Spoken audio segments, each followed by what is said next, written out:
오늘 우리에게 주신 하나님 말씀은 요한복음 16장 5절로 11절 말씀입니다.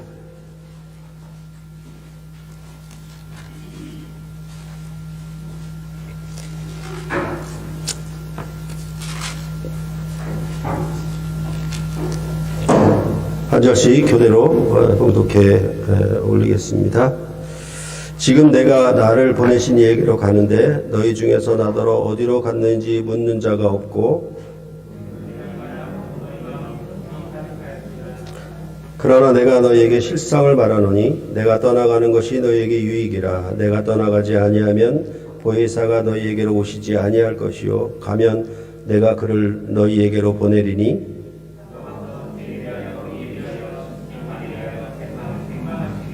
죄에 대하여라 함은 그들이 나를 믿지 아니하며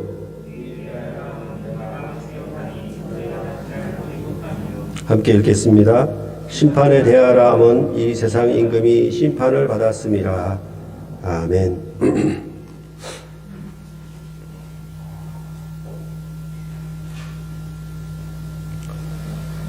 요한복음 13장부터 16장은 고별 강론이라고 일컬어지고 있습니다. 이러한 고별 강론의 형식은 신명기 형식과 같다고 말씀을 드렸습니다. 예수님은 세상을 떠나 아버지께로 가십니다.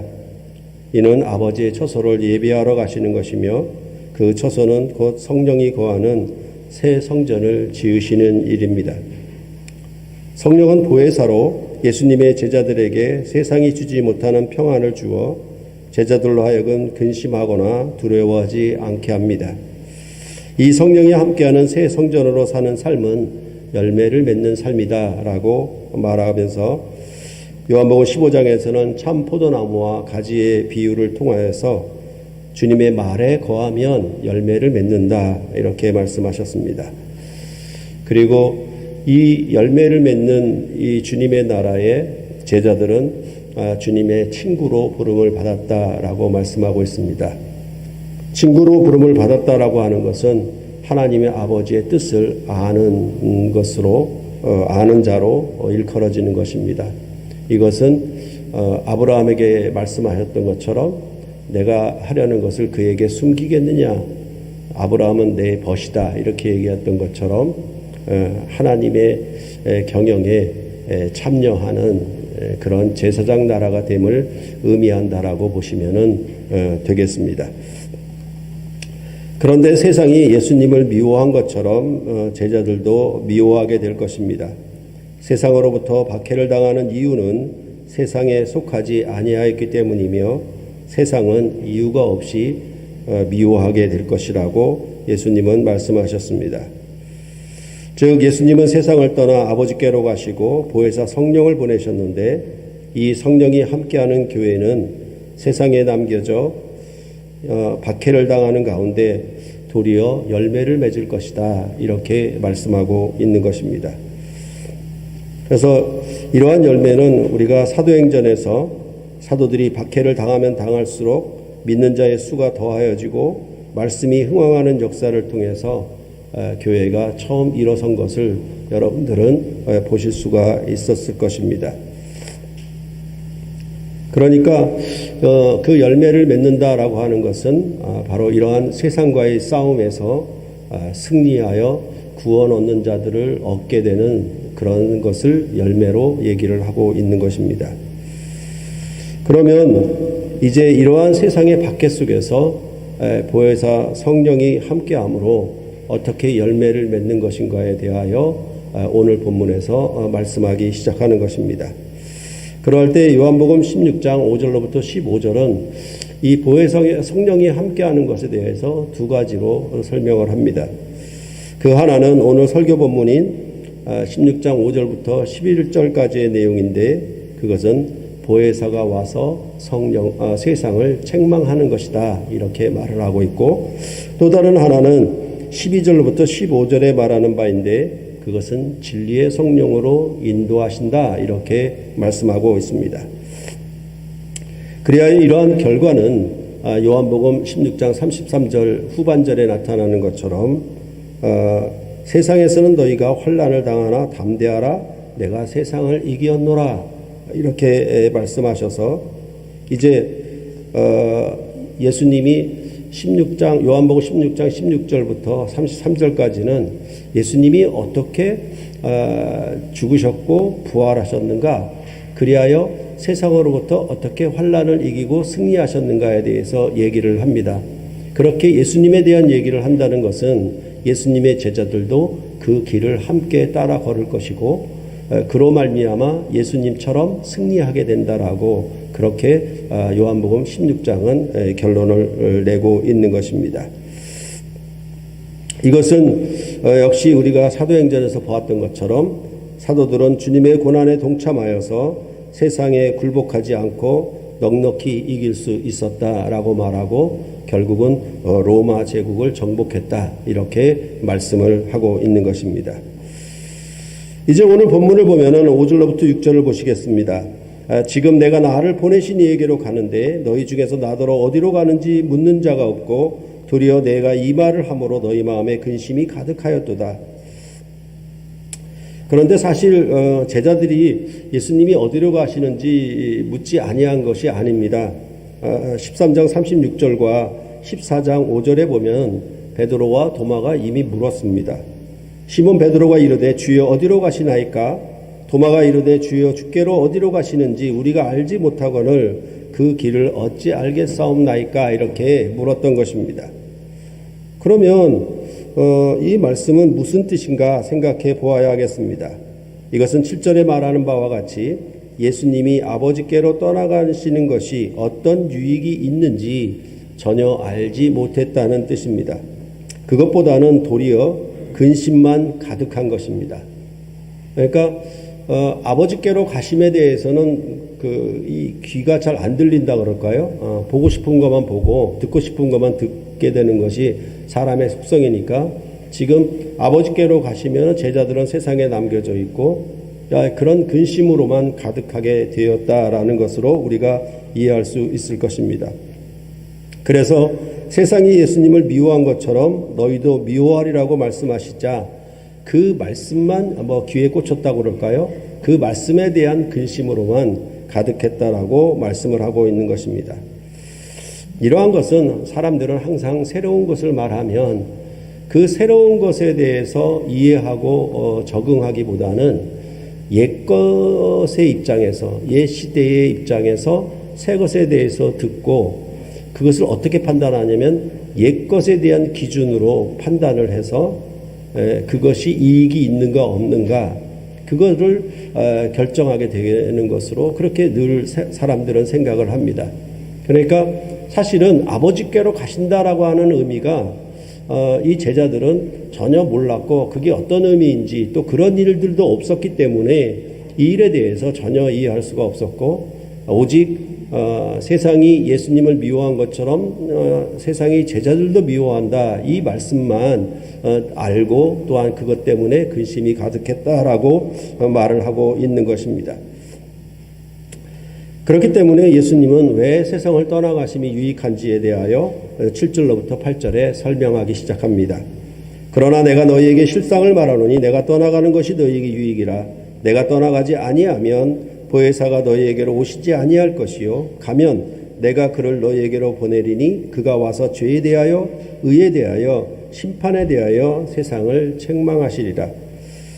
예수님이 떠나가시는 것이 왜 유익한 것인지 그 실상을 말씀하셨는데 그 유익은 곧 보혜사가 오시는 것이었습니다. 보혜사가 오시면 왜 유익한 것인지에 대해서는 그가 세상을 책망하시기 때문이다. 이렇게 본문은 말해주고 있습니다. 그럼 어떻게 세상을 책망하시는 것인가? 그것에 대해서 보혜사 성령이 와서 죄에 대하여 의에 대하여 심판에 대하여 세상을 책망하신다. 이렇게 말씀하고 있습니다. 그런데 이제 우리가 이걸 단어로만 읽게 되면 이 책망에 대해서 성령이 오시면 세상에 대해서 세상은 너 틀렸다, 너는 잘못됐다, 너는 나쁘다 이런 식의 꾸지람 정도로만 이해하기 쉽습니다. 근데 이것에 대해서 WBC 주석은 책망이라고 번역하지 말고 폭로라고 번역을 하자 이렇게 뜻을 나타낸다. 세상이 어떠한지 다 드러내서 아주 폭로를 하는 것이라고 그 책망의 뜻으로 이해를 하는 것이 좋겠다라고 의견을 제시합니다. 그런데 저는 이것을 죄를 고발하는 차원에서 폭로한다는 것보다는 세상을 정복하고 그 머리를 밟는다는 의미로 책망을 이해하는 것이 더 좋다고 생각을 합니다. 왜냐하면 그 죄에 대한 심판을 11절에서 이 세상 임금이 심판을 받았음이라 라고 말하고 있기 때문입니다.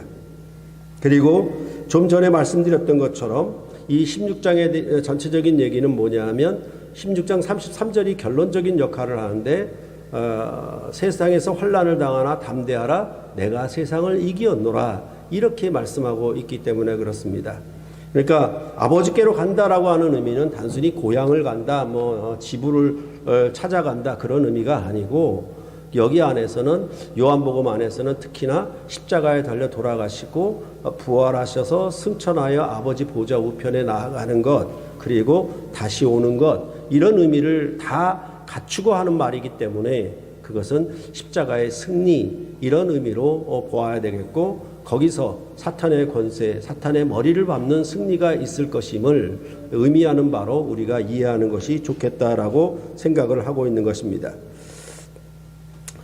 예수님이 세상을 떠나 아버지께로 가셔야 보혜사 성령이 오십니다. 그렇지 아니하면 보혜사가 오시지 아니합니다. 예수님이 아버지께로 가셔서 아버지께로부터 성령을 받아 예수님이 그를 보내실 것입니다. 이 말씀에 대하여 교회사에서도 또 여러 가지 논쟁이 있었습니다. 떠나가셔야만 오시기 때문에 성령과 주님은 함께 거하지 못한다라고 그렇게 주장한 사람들도 있었습니다. 그러나 이것은 요한복음 1장 17절에 율법은 모세로 말미암아 주어진 것이요 라는 말씀을 이해하지 못한 결과입니다. 즉 구약 역사를 가져와서 해석하지 못했기 때문에 이런 여러 가지 주장, 좀 엉터리 주장까지도 나오게 되는 것입니다. 이는 모세가 시내산에 올라가서 율법 돌판을 가지고 내려와 이스라엘 백성에게 주었던 일을 생각하지 못하였기 때문입니다.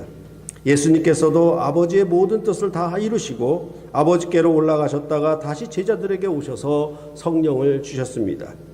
그러니까 이러한 역사적 패턴이 없으면은 우리가 이것을 이해하지 못하지요. 근데 그러한 역사적 패턴을 바탕을 깔고 있으면은 이게 무슨 언어인지 무슨 의미로 말씀하시는지에 대해서 확실하게 알 수가 있는 것입니다. 새 언약을 그들의 마음판에 새기신 것입니다.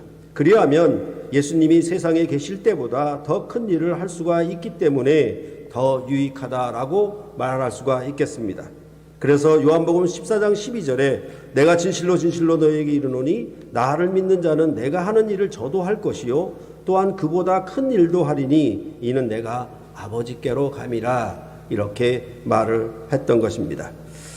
모세는 율법을 받아 이스라엘 백성에게 주었지만 그는 가나안 땅에 들어가지 못하였습니다. 그러나 율법 돌판이 들어있는 여호와의 언약궤는 가나안 땅에 들어갔고 이 언약궤와 동행하는 이스라엘 백성은 가나안 땅의 족속들을 정복하여 가나안 땅을 기업으로 얻을 수가 있었습니다.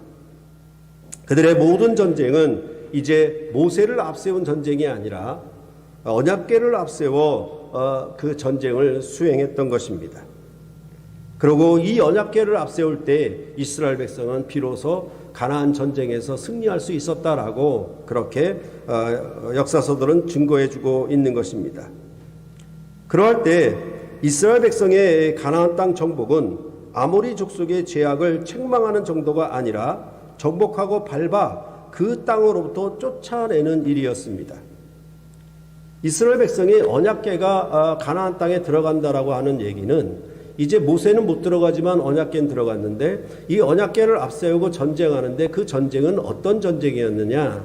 가나안 족속을 심판하는 전쟁이었죠. 그러니까 그들의 죄에 대하여 그들을 심판하는 전쟁이었고 그것은 단순히 가나안 족속을 책망하는 정도가 아니라 그들을 정복해서 그 땅에서 쫓아내는 일이었다라고 그렇게 구약 역사서는 우리에게 증거해주고 있는 것 아니겠습니까?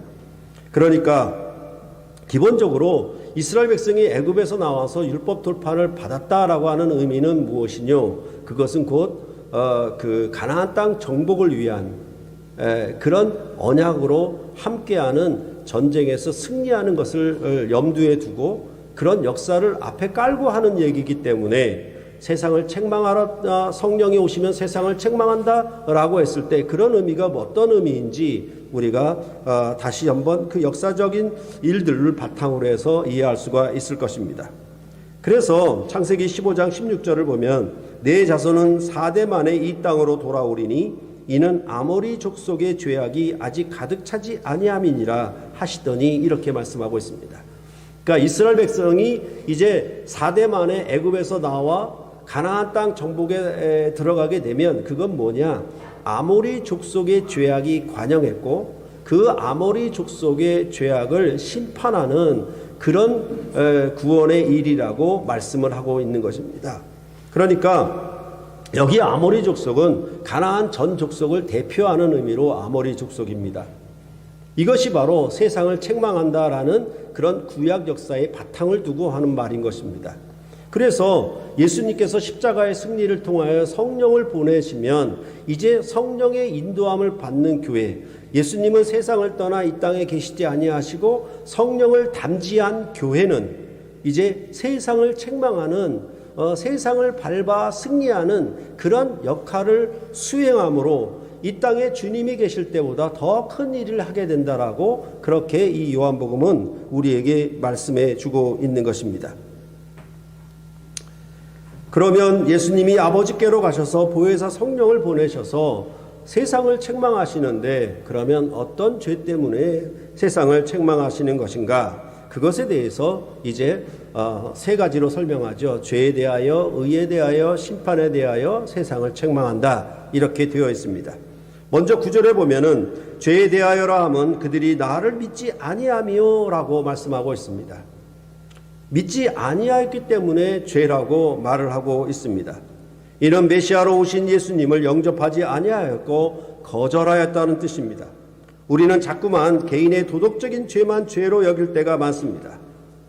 그러나 나라로 본다면 왕을 왕으로 영접하지 아니하면 그것은 도덕적인 범죄보다 더 큰 죄가 된다는 것을 우리는 생각을 해야만 합니다.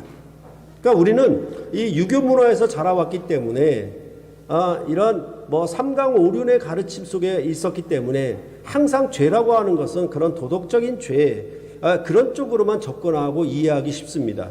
성경은 뭐라고 얘기하냐면 하나님을 받아들이지 아니한 죄, 이것을 말을 하고 이것은 어떤 얘기냐면 하나님께서 그 나라의 왕이 되셨는데 왕을 왕으로 영접하지 아니한 것이 곧 죄다라고 그렇게 말씀하고 있는 것입니다.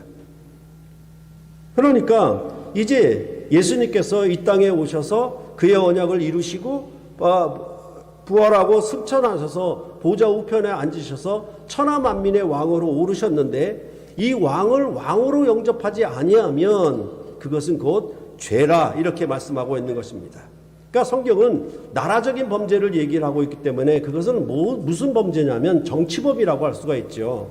그렇죠? 그러니까 정치범은 도덕적인 범죄랑 틀리잖아요. 그럴 때 사실은 국가에서 다룰 때에는 이런 도덕적인 범죄자들보다도 정치범을 더 엄하게 다스리게 되어 있습니다.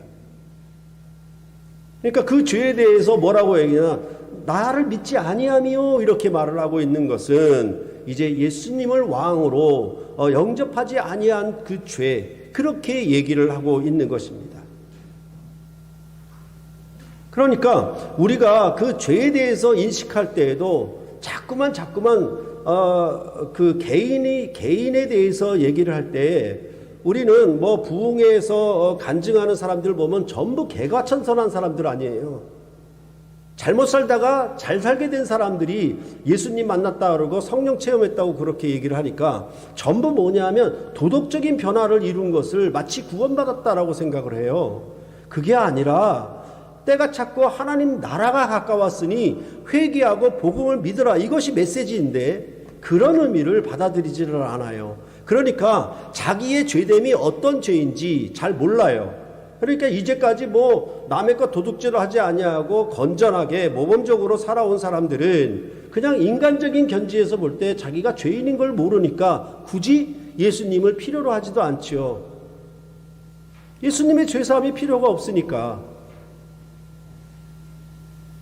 성경은 그런 언어가 아니고 예수님을 왕으로 영접하지 아니한 것이 죄다라고 말씀하고 있는 것입니다. 예수님은 말씀이 육신이 되어 이 땅에 오셔서 그의 영광을 은혜와 진리가 충만한 가운데 나타내 보이셨습니다. 예수님은 그의 통치를 그의 말씀 안에서 새 계명으로 증거하셨습니다. 그래서 요한복음 15장 22절에 내가 와서 그들에게 말하지 아니하였더라면 죄가 없었으려니와 지금은 그 죄를 핑계할 수 없느니라. 바로 세상이 받을 정죄는 이거예요. 왕이 오셔서 왕의 언약을 선포하고 왕이 정책을 반포했는데 그 정책에 대해서 받아들이지 않게 되면 그것은 결국 뭐냐? 왕을 거절한 것이기 때문에 그것 자체도 죄다라고 그렇게 볼 수가 있는 것입니다. 그러니까 요한복음 3장 19절에도 그 정죄는 이것이니 곧 빛이 세상에 왔으되 사람들이 자기 행위가 악함으로 빛보다 어둠을 더 사랑한 것이니라.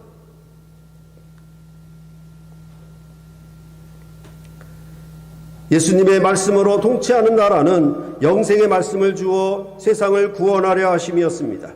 그런데 이 빛과 진리 되신 말씀을 받아들이지 아니하고 어둠을 더 사랑했기 때문에 정죄함을 받는다라고 말씀하고 있는 것입니다. 예를 들자면 예수님이 오병이어의 표적으로 썩지 않는 양식을 주시는 분으로 자기 증거를 하셨는데 무리들은 예수님을 썩는 양식을 주는 임금으로 받아들이려 했던 일입니다. 하나님의 영광보다 사람의 영광을 더 사랑했다라고 말씀하고 있는 것입니다. 이렇게 세상은 예수님을 임금으로 영접하지 않고 어둠을 더 사랑해서 예수님을 십자가에 못 박아 버렸다라고 말씀하고 있는 것입니다. 이는 마치 포도원 농부의 비유에서 나타났던 것처럼 주인이 아들을 보냈는데도 불구하고 주인을 잡아 죽여서 포도원을 가로채려고 했던 그런 어리석은 농부들에 대한 얘기나 같은 것이라고 볼 수 있는 것입니다.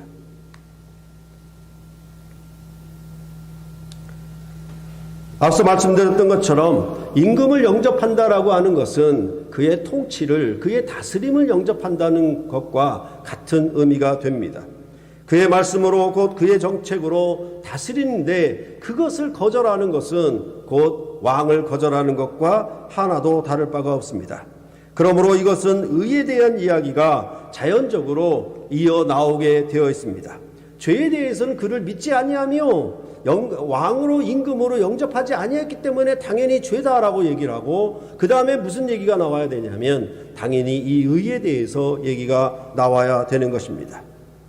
그러할 때 심지어 성경은 예수님을 거절한 죄와 성령을 회방한 죄를 말할 때 성령을 회방한 죄는 사하심도 얻지 못한다라고 더욱 엄하게 얘기했습니다. 인자를 거절해도 사함은 있지만은 성령을 거절하면 그것은 그 죄가 사함을 얻지 못한다라고 말했는데 그것을 마가복음 3장 28절과 29절에 이렇게 말하고 있습니다. 내가 진실로 진실로 너에게 이르노니 사람의 모든 죄와 모든 모독하는 일은 사하심을 얻되 누구든지 성령을 모독하는 자는 영원히 사하심을 얻지 못하고 영원한 죄가 되느니라 라고 말씀하고 있는 것입니다. 이것은 현재 우리나라에서도 현직 대통령인데도 반대하고 비판할 수 있지 않습니까? 그런데 만약 민주주의 헌법을 부인하고 그것을 반대하고 비판한다라고 하면 그런 사람은 대한민국에서 존재할 수가 없는 것이죠. 그건 용서받지를 못해요. 마찬가지예요. 그러니까 이 왕께서 성령으로 통치하시는데 새 언약의 법으로 통치하시는데 이것을 거절하고 이것을 회방하는 자는 전혀 사하심이 없다라고 이렇게 성경은 말을 하고 있는 것입니다. 따라서 10절에는 이제 이 의에 대한 얘기가 나와야 합니다. 의에 대하여라 하면 내가 아버지께로 가니 너희가 다시 나를 보지 못하미요 라고 말씀하고 있습니다. 이 구절에 대하여 주석가들은 매우 당혹하게 여기고 있습니다. 왜냐하면 세상을 책망하는 것을 말하는 가운데 너희가 나오기 때문에 그렇습니다. 그래서 9절과 10절은 세상에 대해서 이게 3인칭을 썼는데 이 10절에는 2인칭을 써버렸거든요.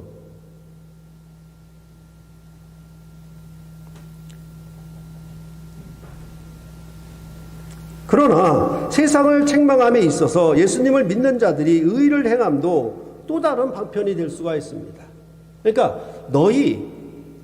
너희에 대해서 얘기하는 방식은 뭐냐 하면 세상을 책망하는데 죄에 대하여 의에 대하여라고 하는데 그 세상을 책망하는 것이 굳이 세상을 직접적으로 지목해서 심판하는 것도 있겠지만은 이제 이 제자들을 의의 백성으로 세워서 세상을 심판하는, 세상을 책망하는 그런 것으로 이해할 수도 있다라는 것입니다. 그래서 세상을 책망함에 있어서 이렇게 우리가 도움을 구한다면 디도서 2장 8절을 예로 들 수가 있습니다. 책망할 것이 없는 바른 말을 하게 하라. 이는 대적하는 자로 하여금 부끄러워 우리를 악하다 할 것이 없게 하려 함이라 라고 말씀하고 있습니다. 세상을 책망함은 바로 제사장 나라로 세워진 제자들이 있기 때문에 그들이 예수 그리스도의 통치와 다스림을 받아 그 법과 계명을 지켜 행함으로 말미암아 세상은 그들로 말미암아 심판을 받고 책망을 받는 것이라고 할 수가 있는 것입니다. 이것은 말을 바꿔 얘기하면 선으로 악을 이기라 이런 말과 같은 것이죠. 그러니까 선으로 악을 이긴다는 것은 선을 행함으로 말미암아 악을 책망한다는 얘기가 되기 때문에 전체적으로는 세상을 책망한다라는 의미로 서로 연결되는 것이라고 볼 수 있겠습니다. 그런데 왜 의에 대하여 말하면서 보지 못함으로 설명하고 있는 것인가? 주님을 보는 것이 곧 의로움입니다. 본다고 하는 것은 단순히 눈으로 본다는 의미만이 아니라 주님을 알고 따른다는 의미가 있습니다. 그러니까 이것도 마가복음을 하면서 베세다 소경과 바디메오 소경을 얘기하면서 눈으로 보는 것과 주님을 따라가는 것, 그렇게 얘기해서 눈을 보게 되면은 그건 무엇이냐? 예수님의 가르침을 따라가는 바디메오처럼 그렇게 그 따름으로 나타난다라고 말하고 있는 것입니다. 그렇다면 본다라고 하는 말과 가르침을 듣고 그 가르침을 순종해서 따라간다라고 하는 것은 전부 다 뭐라고 얘기할 수 있냐면 본다라는 의미에다 다 포괄시킬 수가 있다라는 말입니다. 그러니까 예수님을 믿는 자가 예수님의 말씀을 지키고 따르면 그를 의롭다고 할 것이죠. 앞에서 죄가 뭐냐면 믿지 아니하며 그러는데 만약 믿는다면 당연히 그 의를 따르는 백성으로 서야 되지 않겠습니까? 그렇죠? 그 가르침과 그 통치를 받아들여 순종하는 삶이 이어진다면 그는 당연히 의로운 자가 되겠죠. 이렇게 앞에 믿는 것과 뒤에 보는 것은 서로 연결되는 의미입니다. 그래서 요한복음 20장 29절에도 예수께서 이르시되 너는 나를 본고로 믿느냐? 보지 못하고 믿는 자들은 복되도다 라고 말씀하셨습니다. 그러니까 궁극적으로는 뭐냐 하면 이제 보지 못하고 믿는데 보지 못하고 믿는다라고 하는 건 믿음의 어떤 단회성을 설명하자고 하는 말이 아니라 이제 보지 못하는데도 불구하고 예수님을 사랑해서 그의 계명을 지키고 따르는 삶으로 이어지는 이렇게 얘기를 하고 있는 거예요. 그러니까 이제 구약의 역사를 보면은 한결같이 표적을 보고 믿은 것이었어요.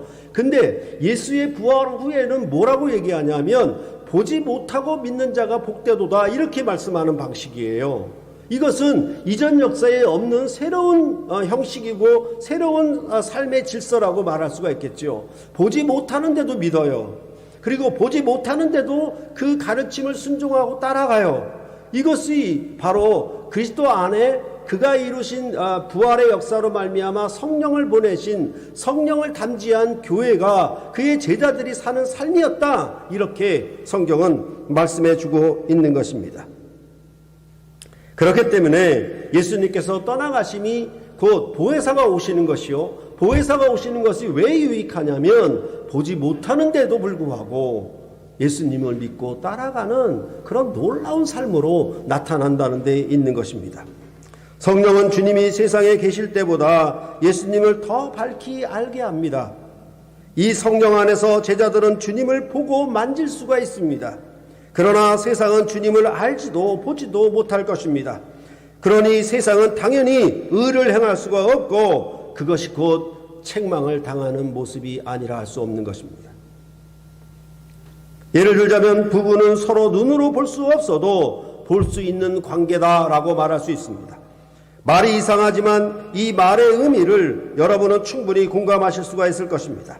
부부는 눈으로 보는 것도 보는 것이지만 사랑의 언약으로 보는 것이 진실되게 보는 것이기 때문입니다. 즉 서로 눈으로 볼 수 없어도 사랑의 언약으로 행하고 있으면 서로 보는 것이 됩니다. 이것을 요한일서 4장 12절로부터 13절은 이런 식으로 말하고 있습니다. 어느 때나 하나님을 본 사람이 없으되 만일 우리가 서로 사랑하면 하나님이 우리 안에 거하시고 그의 사랑이 우리 안에 온전히 이루어지느니라. 그의 성령을 우리에게 주심으로 우리가 그 안에 거하고 그가 우리 안에 거하시는 줄을 아느니라.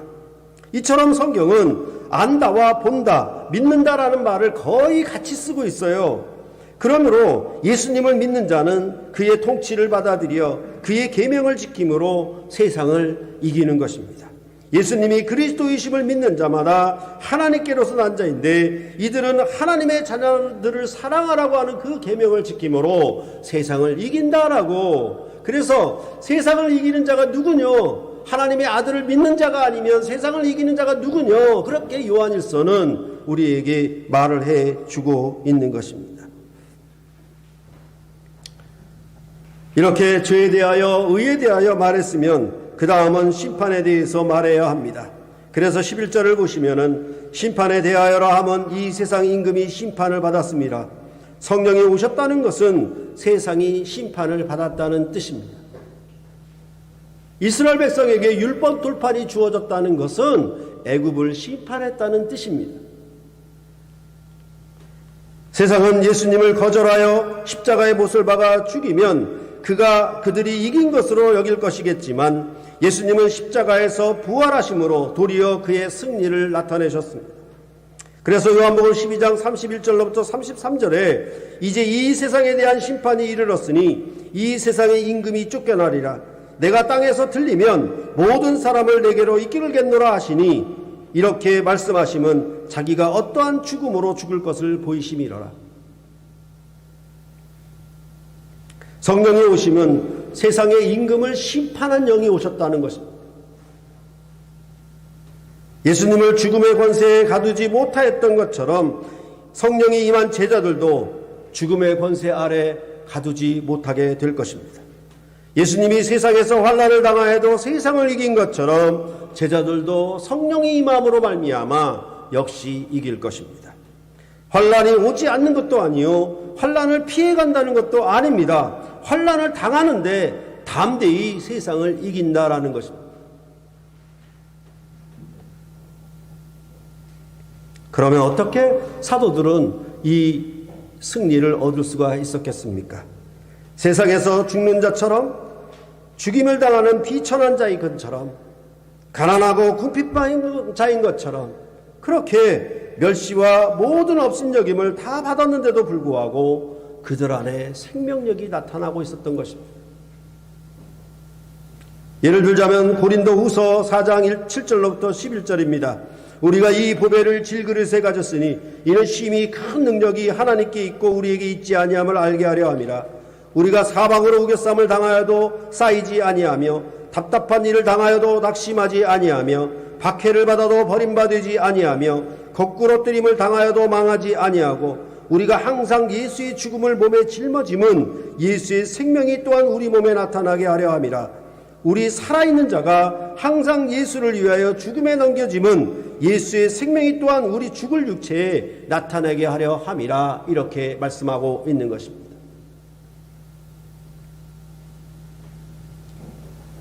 이러한 예는 빌립보서를 보면은 잘 알 수 있습니다. 사도들은 매를 맞고 감옥에 가고 위협을 당하는데 구원의 생명은 그런 가운데서 나타났던 것입니다. 바울과 실라는 빌립보에서 억울하게 매를 맞고 감옥에 갇히고 말았는데 그 일이 도리어 감옥의 간수의 가정을 구원하는 계기가 되었습니다. 그렇게 세상을 심판하고 책망하고 승리했던 것입니다. 그 원동력은 성령이 임하심이었고 죽음을 이긴 하나님의 사랑이 그들에게 임하였기 때문입니다. 요한복음의 표현을 빌어 말하자면 예수께서 아버지께로 가실 줄 아시면서도 그의 사람들을 끝까지 사랑하심이 이런 놀라운 승리를 가져오게 한 것이라고 말할 수 있겠습니다. 그러니까 부모의 사랑과 헌신과 희생이 자녀를 살게 하는 것 아닙니까?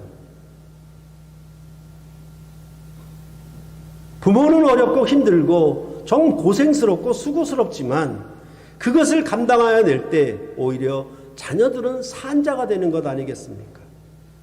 그것처럼 사도들은 매일 날마다 죽음에 넘기우는 것처럼 곧 사형 선고를 받은 자인 것처럼 그렇게 역임을 받는 가운데서도 도리어 구원의 역사는 일어나는 놀라운 생명력이 나타나는 것, 그것이 곧 무엇이냐? 승리다, 이김이다, 이렇게 말을 하고 있는 것입니다. 그것이 바로 세상 임금이 쫓겨난 증거다, 이렇게 말을 하고 있는 것입니다. 그래서 부활하신 주님이 제자들에게 오셔서 성령을 주셨고 베드로는 주님께 사랑을 고백했으면 그도 주님처럼 십자가를 지는 일을 따라갔으며 그러 일로 말미암아 주님의 양을 먹이는 메시아 왕국의 제사장 노릇을 감당했던 것입니다. 이러한 예수님과 베드로 사도의 터 위에 세움을 입은 교회는 성령이 임하심과 더불어 큰 유익이 있고 복이 있을 것입니다. 그것은 세상 사람들보다 돈이 더 많아진다는 복이 아니라 주님을 믿고 주님의 의로움에 동참해서 주님의 계명을 지켜 그 나라에 헌신함으로 세상을 형제를 사랑하여 영광의 승리에 이르는 길을 걸어가는 복을 받은 자라고 말씀을 하고 있는 것입니다. 여러분이 받은 수고와 여러분이 겪는 모든 어려움과 고통과 그런 모든 내 몸에 죽음을 짊어지는 것처럼 그렇게 짊어지는 것 가운데서도 도리어 생명이 나타나는 것. 그래서 예수의 죽음이 제자들에겐 생명이요 구원이 되었던 것처럼 제자들도 베드로가 거꾸로 십자가를 지어감으로 세상의 구원이 되었던 것처럼 이것이 무엇이냐? 바로 심판에 대하여 곧 세상을 밟는 그 머리를 밟는 승리가 나타난 것이 아니냐, 그렇게 말씀을 하고 있는 것입니다. 이것이 바로 그리스도 예수 안에서 그를 믿는 자들에게 그 믿는 자는 이 왕을 영접하는 자는 그의 의의 통치가 그에게 임하는 것이고 사랑의 계명이 임하는 것이고 그 사랑의 계명은 세상을 심판하고 세상을 정복하는 방식으로 나아갈 것입니다.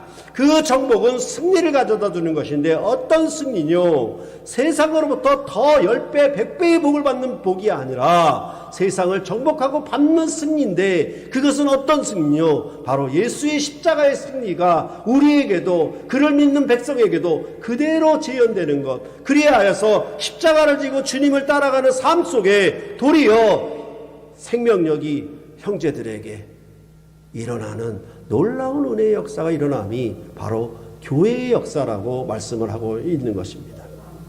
여러분이 선을 행함으로 말미암아 악은 부끄러움을 당하게 될 것입니다.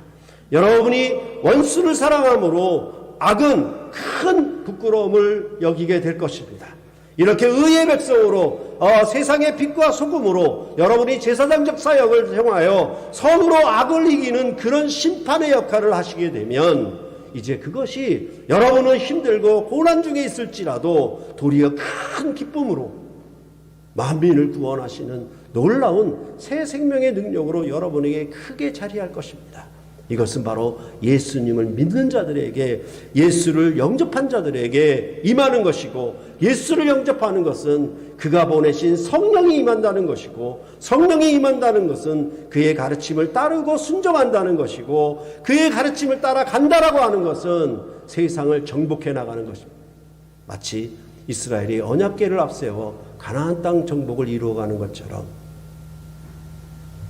예루살렘과 유대와 사마리아와 땅끝까지 이렇게 복음이 증거됨으로 말미암아 세상이 구원 얻게 하는 역사가 우리 중에 있게 될 것이라고 말씀하고 있는 것입니다. 바로 이것이 그리스도를 믿는 자에게 임하는 놀라운 삶이요, 그것이 바로 포도나무의 비유를 통해서 우리가 열매를 맺는 방식이다. 열매를 이렇게 맺는다. 하나의 밀이 땅에 떨어져 죽지 아니하면 열매를 맺을 수가 없고 떨어져 죽으면 많은 열매를 맺는다. 이러한 법칙이 우리 가운데 적용되어서 예수 그리스도로 말미암아 이제 형제를 더 사랑하고 섬기고, 이것은 당연히 힘들죠. 당연히 수고롭지요. 그러나 그런 힘듦과 수고를 감당함으로 말미암아 형제에게서 살아있는 생명력이 일어나게 된다면 여러분들은 귀한 열매를 맺고 있는 것이고, 이것이 갈라디아서에서 말하는 성령의 열매라고 말할 수가 있는 것입니다. 이제 이러한 삶을 살아가도록 이제 우리에게 진리의 성령이 오셔서 마치 구름 기둥과 불 기둥으로 이스라엘 백성이 갈 길을 밝혀주었던 것처럼 우리 길을 걸어가게 할 것입니다.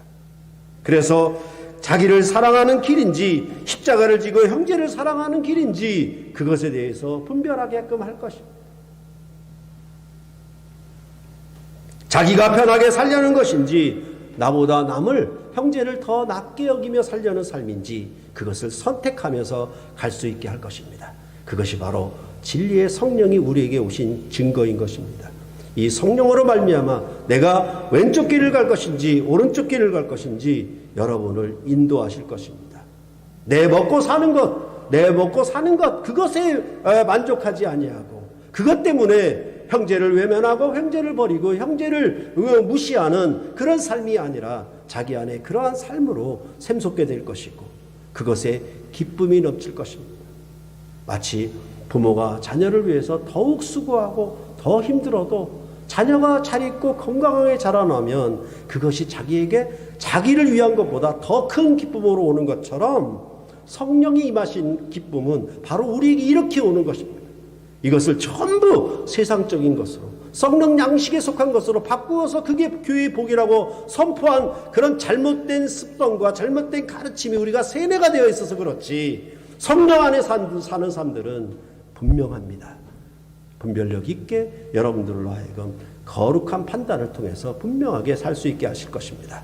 여러분이 이러한 삶을 통해서 바로 여러분이 존재함으로 말미암아 세상이 책망을 받는 그런 제사장적 삶을 통해서 하나님의 영광이 나타나고 구원의 열매가 많이 맺어져서 요한복음이 말하는 것처럼 내 양을 먹이라, 이러한 명령을 순종하는 저희 새물결 교회가 되었으면 좋겠습니다. 기도하시겠습니다.